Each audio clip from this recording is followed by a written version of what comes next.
Here. Ms. Johnson? Here. Mr. Patterson? Here. Okay, the next item of business is the approval of the agenda. The agenda has been distributed. Are there any corrections to it? Any additions? A motion that we approve the agenda as, the agenda as is. Second. Okay, by voice acclamation, all those in favor, please say aye. Aye. Any opposed? Okay, the motion passes. The next item of business is the consideration of the minutes. The minutes have likewise been distributed. Are there any corrections? A motion that we approve the minutes as presented. A second. Okay, by voice acclamation, all those in favor of approving or adopting the minutes as presented, please say aye. Aye. All right, the motion passes. Next item of business is the public hearing. Dr. Davis, would you please read what's necessary for the opening of the public hearing? Yes. Pamela Atkins Lehman is requesting the rezoning of a parcel and a zoning map amendment, parcel number 0023A080A00-036, which is approximately 21.816 acres in size. This parcel is located on Landing Street, which is off of Captain Street. This property is currently zoned R3 high-density residential, and the applicant is seeking to rezone it to R4 mobile homes. Ms. Lehman, would you care to speak first? Terry's going to speak for me. Good. Good evening. My name is Terry Atkins Wilson. I'm here on behalf of my sister, Pam Atkins Lehman. As you may know, my father was Landon G. Atkins, real estate developer in this area, and brought such things as McDonald's, Hardee's, Pizza Hut, Kentucky Fried Chicken, various developments. And he saw fit that there was a need for a mobile home park. So I don't know the exact date of the mobile home park, but it has been there basically all of my life that I can remember. Like 20 years, 20, 30 years? 23 years, yes, sir. Thank you, Dr. Miller. I will remember that. Anyway, so upon his passing, my sister Pam Atkins Lehman inherited that piece of property. And there again, when some rezoning happened last summer, we did not take note of the notice. I'm not sure whether we got the notice, what happened to the notice. But it was allowed at that time to be a mobile home park. So my sister has decided to sell that, hopefully, and we found Nathan, who is going to develop it and add in mobile homes to where the space is, it's not at capacity at this point. And he wants to improve it, which will increase the tax base, which will increase, it also will offer homes for various folks that may have lower income, and I think it's a good asset for the town of Farmville. So therefore, once we found out that it wasn't no longer properly zoned for a mobile home, that's why we're making application. Rather than fight about whether we got notice or didn't get notice, we want to move forward. And I think it's a good thing. It'll bring in, like I said, more spaces, more homes, because right now the way it's zoned, they can't be improved. So we are just requesting that you make this change so we can move forward and have this a nice mobile home for some lower income folks. Anyone have any questions? All right. I'll let Nathan follow you.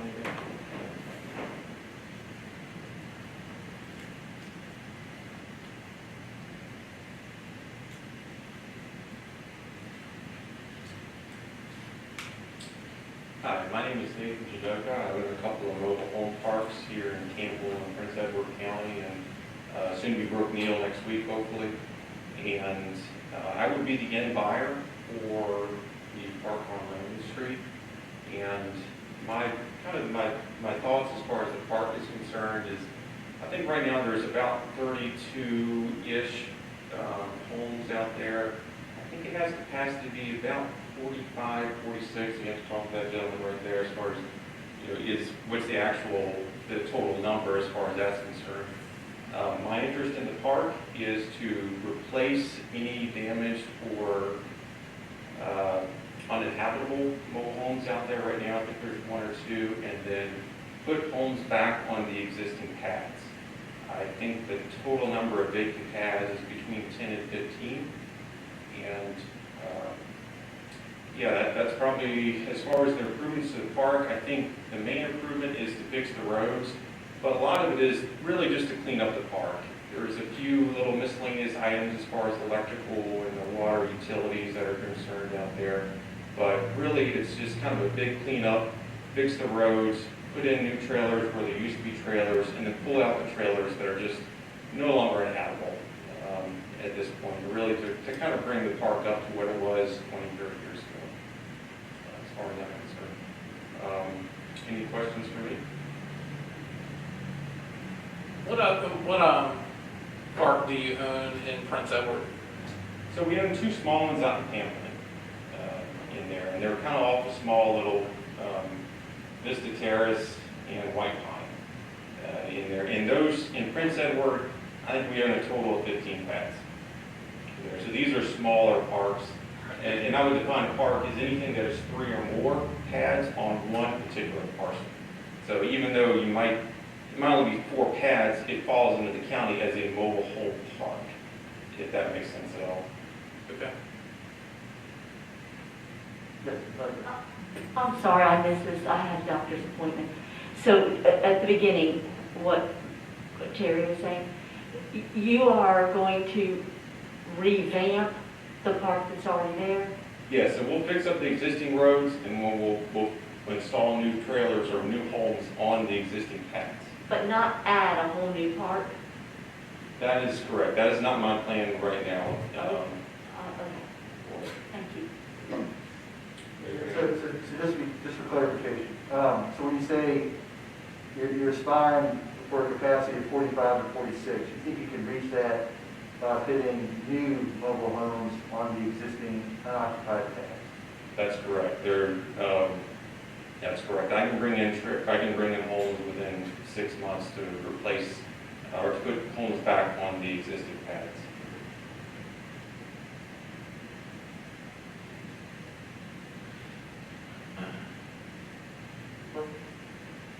Thanks, appreciate it. Dr. Dix or Chris, anyone else sign up to speak? Do I hear a motion to close the public hearing? If there's no other speakers, no one else wants to speak. By voice acclamation, all those in favor of closing the public hearing, please say aye. Aye. Any opposed? Okay, the motion carries. The public hearing is currently closed. Next item of business is the public participation. Will anyone sign up to speak on public participation? The next item of business is old business. There is none. So the next item of business is a discussion and recommendation on the rezoning request for parcel number 0023 alpha 080 alpha 00 cat 036. Let's start off with the staff report. Dr. Davis, would you please summarize what you think are the most relevant aspects of the staff report? I don't know how well I can summarize, but I can go through the staff report. All of you have that. As you know, it was mentioned by Ms. Wilson that you all did over the summer. Actually, you spent almost 22 months looking at a new zoning ordinance, a new comprehensive plan, holding multiple events with citizens and stakeholders in the community, on top of, at the end, which is a legal requirement of having a public hearing to have input. If you remember, we had 2 open houses During that event, we also had at the very beginning of building all of this, where the community was invited to give input along the way. And we did a survey as well that was open to everyone.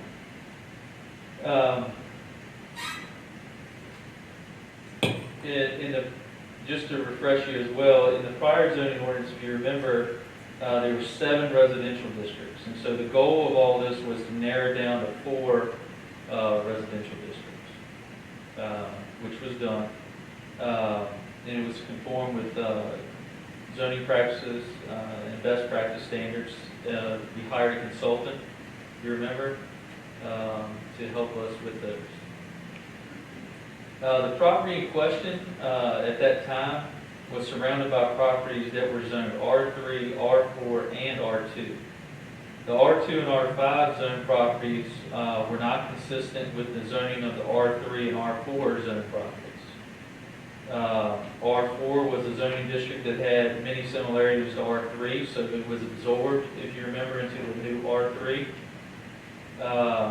And the best practice was to rezone all the properties in this area to R3. The newly adopted comprehensive plan has several goals and strategies I want to draw your attention to. And if you remember, I know some have not gone in depth into the planning commissioner's course, but the comprehensive plan is supposed to guide how we develop any future developments and strategies into the future. The newly adopted comprehensive plan has several goals and strategies to make the current zoning of this parcel consistent with R3. If you'll notice on page 22 of that, I don't know if you can pull it up or if you still have it, but I'll give you the gist of it. It says under the population and housing section, the goal is to provide for the needs of a diverse community with quality, affordable housing for all. The first strategy is to encourage multifamily residential uses in designated areas where access to major streets and other services are in place. On page 47, under land use, the goal is to plan for a balance of compatible land uses meeting the community and economic needs of a growing town. The sixth strategy under that goal is to promote infill and redevelop in appropriate areas of existing development rather than growing the town outward. This is labeled in that comprehensive plan as urban residential on the future land use map. What that means is it can house residential up to 24 units per acre. Those can range in design and to that light. I would just say that the purpose, this is a 21.816 acre parcel. If you rezone the whole parcel, what the current use is on is maybe not even a quarter of what that parcel truly is. By rezoning the whole parcel, you open up the ability to then expand a mobile home use than the current use. And I would just say that the expansion is not what was approved, was supported by you all and approved by council, and how we move into the future for that area of our town in that type of use for housing. I do believe that the R3 offers many options for affordable housing in that area. You can have affordable single-family homes, you can have affordable duplexes, and you can have affordable multifamily dwellings. And all of those are allowed uses in the R3 district. And so I think that the rezoning and the comprehensive plan is compatible with the goals and strategies of the town to move forward in the housing for that area and what surrounds it, the parcels that surround it. If you'll remember that now that it's been rezoned, and you do zone that R4, if that's your consideration, it can also be classified as spot zoning, which is not something that is in a best practice or necessarily should be done. I would say that in its current use, if I understood the developer potentially, is that it does allow now to continue to be used as a mobile home park until it is not used for a 2-year period or some other criteria. And you can replace existing mobile homes in that park with new mobile homes. So, that it can do that the way it's zoned now because of what it was used prior to the existing zoning. It's not in compliance with the current zoning, but it does meet the caveat that's in the ordinance that you can continue to do that use if certain things don't occur. And I have met with Mr. Janoka. Close enough. Sorry. And I did describe that, that you can replace existing with new. And so that can be done now without it being rezoned. Just cannot be expanded beyond what is there currently. And I'd be happy to answer any questions. So Mr. Janoka is suggesting that he wants to fill those empty pads in the current trailer park. Like he can do that, he can do that under existing zone? You can fill with where the existing mobile homes are, not if the pad is vacant. What, not the existing pads that are already there. So how? But you can replace where there's a current mobile home currently setting on the pad with a new mobile home. But a vacant pad cannot have a mobile home placed on it. No. Can I ask a question? How many pads do you have that are vacant? Between 10 and 15, I think. I think we're in agreement as far as which ones are vacant and which ones aren't. Yeah. There. So just to summarize, you can do a 1-to-1 swap. Correct. There are about 30, 32, 33 homes currently. I don't know the answer to that question to accurately tell you that are. I believe there's 32 homes existing. There was one frame that I think that someone pulled out. I believe there's 32 homes existing. You would need to count to confirm that. My dad, I think, had it for 45 or 46. I think that's correct.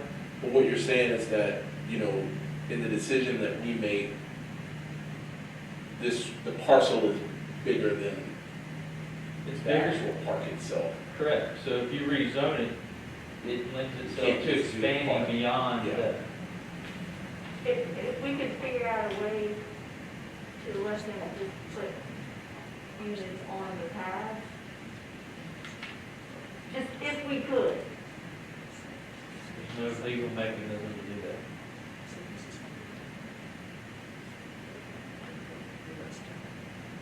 You would need to waive the 2-year requirement. The 2-year vacant requirement. So those pads can be vacant for more than 2 years. I believe so. But you all cannot waive that. The town has to The Board of Zoning Appeals would have to waive that. I mean, I'll just be transparent. I'm not, as far as where the park is located, I agree with the decisions and the ideas that were made in the comprehensive plan. And I don't think we should rezone it. I want to be reasonable, certainly for you guys looking at selling the property. And certainly if you're going to go and repair what's there and get the property there, I think we need to make sure that we can do what we can to make sure that you know, if it is a house there that's uninhabitable, it's a safety issues, that's not good for our town either. So you don't want something just to continue to deteriorate and go downhill, but, you know, looking into it, I drove over to the property yesterday afternoon, and just in the area, I mean, you've got R2 all right behind it, and it's, honestly, it's in an odd spot. It probably needs another road, connecting through there at some point too. It, you know, it may be subdivided at some point in the future, but, I don't think it fits with the goal of where the comprehensive plan was headed, to rezone it anyway. And if the legal side of it is, there's really no way to allow for, hey, one or two more years of get them on there now if you want them. That's not an option. I want to be reasonable, but outside of fixing the homes that are there and putting, you know, if it's a home that's there that needs to be replaced, I think that's reasonable for what's there. I feel very similarly that we spent a lot of time and effort on the comprehensive plan and looking at the zoning and the future land use and being very careful about where we wanted the town to be able to go. And this just is pulling us back to where we were before. It just doesn't make sense to me from that standpoint.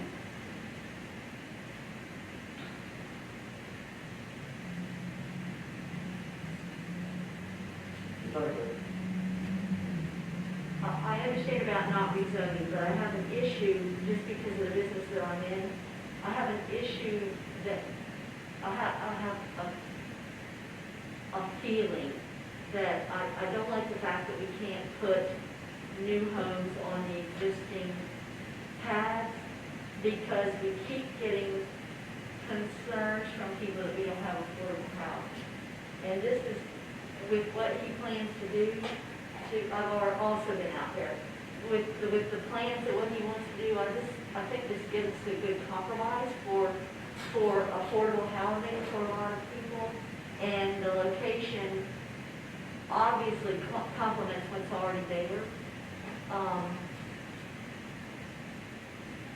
I can see not expanding it, but I can also definitely see just filling in what's already there. There's a way that we can do that. So it allows him to have what he wants, and it also allows people that are in that income range to have affordable housing. Right, and I think we're all, we all share that wish that we could, there was some kind of mechanism to build those paths.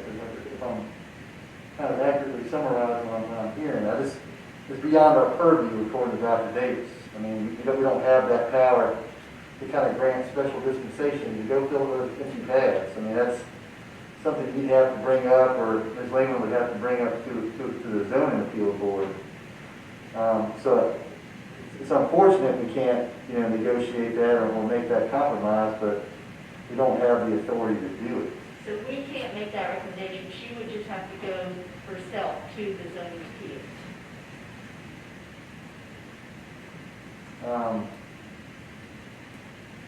You kind of, to piggyback off what you're saying about the affordable housing, I'm grateful that y'all think about it that way. I mean, there's a dearth of that here in this community, and it's something that's definitely needed. But yeah, I'm concerned too that we have an opportunity in front of us with the zoning to, you know, create affordable housing in a much more kind of flexible way, kind of create a bigger inventory if we leave it zoned R3. So, I mean, that's something that kind of weighs on my mind, but I think we have a mechanism to accomplish that down the road. Jenny, do you have thoughts on that? Or? Well, I think we all probably have different ideas of what affordable housing is, but I work with in affordable housing, and so I know what an affordable rent is, and so I'm just kind of curious what the rent, when you talk about replacing these homes, what do you anticipate that you'll be charging for rent? So lot rent only ranges between $4 and $4.50 in this particular area. Lot rent only ranges between $4 and $4.50 in this particular area if you're owning a mobile home. The home itself, if I'm renting a mobile home to you, it's $700. And that can be for a 2-bedroom, 1-bath. A 3-bedroom might go a little bit more. It may push $800. There, I think outside the town, there might be somebody in the $900 range. Maybe he's $850, I can't remember. But, you know, ours will probably range between $700 and $800. So between 700 and 800 would be. If I own the home. If you own your own home, then the pad rent is $4 to $4.50 in this area. I can give you a comparison to that in that area. Winston Street has apartments, they're Churchill apartments on Winston Street. They're $730 for a 2-bedroom, 2-bath. And So it's similar in price, 2 different styles of house. so,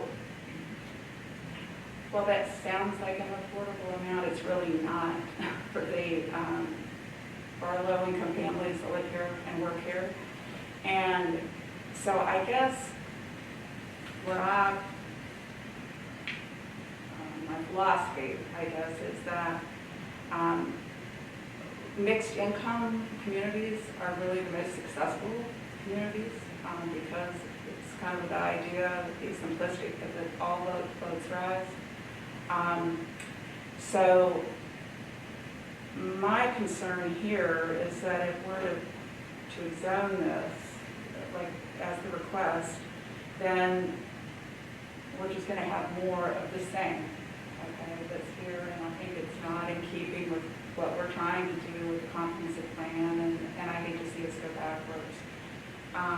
So, you know, it's unfortunate. I mean, maybe there is some kind of solution that can be drawn as far as subdividing or whatever, but I think as far as this body is concerned, you know, we need to stick with our comprehensive plan and the zoning that we've done, and not approve it.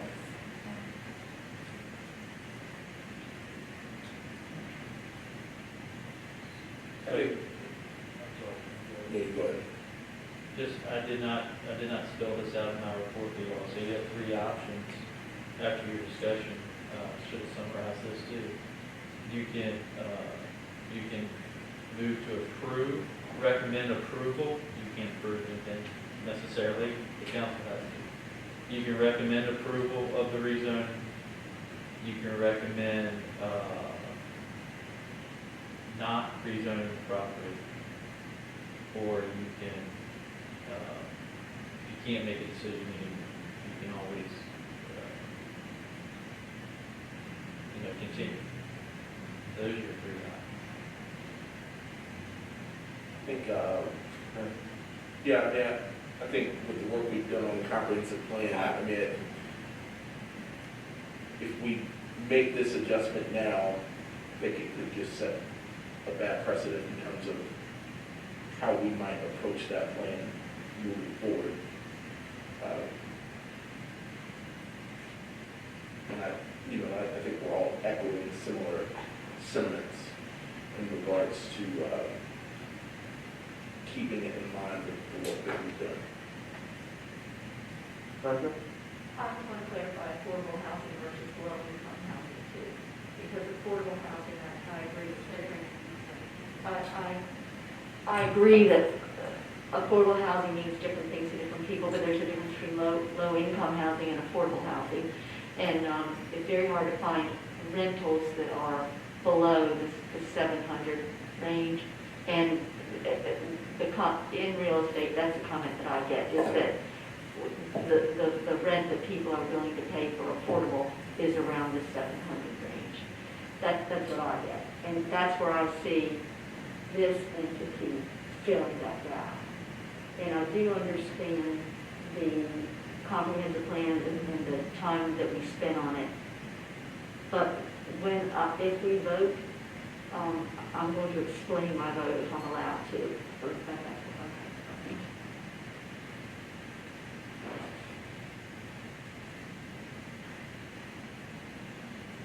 I'll make a motion to recommend not rezoning this district and leaving it as it's zoned currently, in spirit with the comprehensive plan, current zoning. So a motion has been made to not recommend to council the rezoning request for parcel 0023, et cetera, et cetera. Second. The motion has been seconded. Is there any further debate on the motion not to recommend to council the rezoning request for parcel number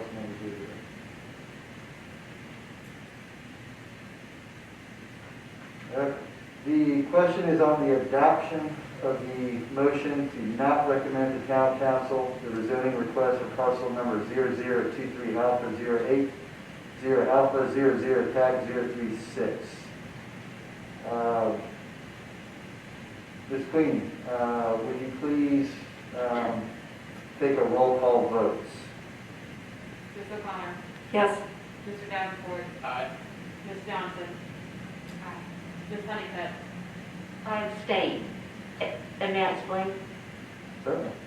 I abstain because in principle, I agree that we should not change the zoning. But in reality, I agree that we need to make some accommodation.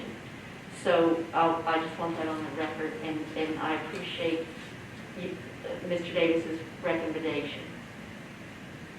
Mr. Patterson. Aye. Dr. Miller. Aye. Okay, the ayes have it and the motion carries. The next item of business is adjournment. Do I have a motion to adjourn? I move we adjourn the meeting. Is there a second? Second. By voice acclamation, all in favor of adjourning the meeting, please say aye. Aye. Any nays? The meeting is adjourned. Thank you all very much.